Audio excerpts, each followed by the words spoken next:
একটা সুসজ্জিত টানেল, তার ভেতর থেকে বেরিয়ে এলো 12 জনের একটি দল, চোখে আগুন, হাতে গ্রেনেড আর রাইফেল। লক্ষ্য ইসরায়েলি সেনাদের সরবরাহ রুট। সময়টাও ছিল নিখুঁত।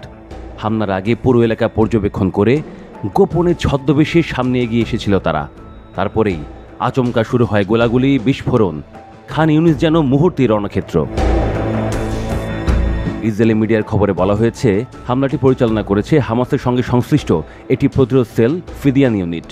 এই 12 সদস্যের দলটি আগে থেকেই টানেলের মাধ্যমে ঘাঁটি গড়ে তোলে এবং ইসরায়েলি সেনাদের ঘেরাও করে একটি সুপরিকল্পিত অ্যাম্বুশ চালায়। যদিও ইসরায়েলি বাহিনী শেষ মুহূর্তে এই পরিকল্পনা রুখে দিতে সমর্থ হয়, তবুও এই অপারেশন যদি সফল হতো তাহলে বড় ধরনের প্রাণহানির সম্ভাবনা ছিল, এমন সতর্কবার্তাও দিয়েছে ইসরায়েলের আর্মি রেডিও। প্রায় 10 মাস ধরে গাজায় যুদ্ধ চলছে।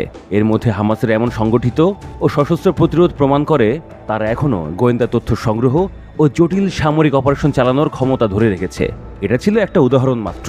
এর আগে জুলাইয়ের 17 তারিখে আল কাসাম ব্রিগেড একটি ভিডিও প্রকাশ করে, যেখানে দেখা যায় তারা কয়েকজন ইসরায়েলি বন্দির আইডিএফ সেনাদের আত্মসমর্পণে আহ্বান জানাচ্ছে।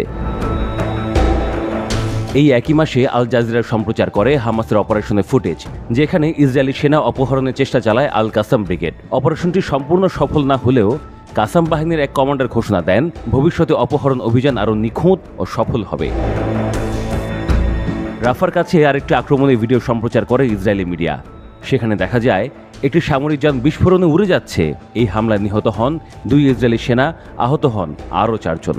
ইসরায়েলি সেনাবাহিনীর নিজস্ব হিসাব অনুযায়ী 2023 সালের 7 অক্টোবর থেকে এই পর্যন্ত 898 জন সেনা নিহত হয়েছেন।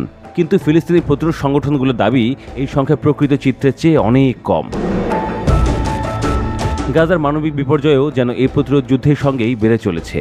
আল কুদস ব্রিগেড সম্প্রতি প্রকাশ করেছে আরেকটি ভিডিও, যেখানে দেখা যায় 22 বছর বয়সী ইসরায়েলি বন্দী রাম বালস্লাভস্কি ক্লান্ত, কাঁদছে, শরীরে দুর্বলতা। ভিডিওতে সে জানায় খাবার নেই, পানি নেই, বাথরুমে যাওয়ার পর্যন্ত শক্তি নেই। তার নিজের অসহায়তার কথা বলার পাশাপাশি গাজা শিশুদের অবর্ণনীয় কষ্টের কথা তুলে ধরে। তার অনুরোধ ছিল, আমার জন্য না হোক, গাজা শিশুদের জন্য হলেও খাবার পাঠান, তারা তো না খেয়ে মরছে। এমন দৃশ্য আমি জীবনে কখনো দেখিনি।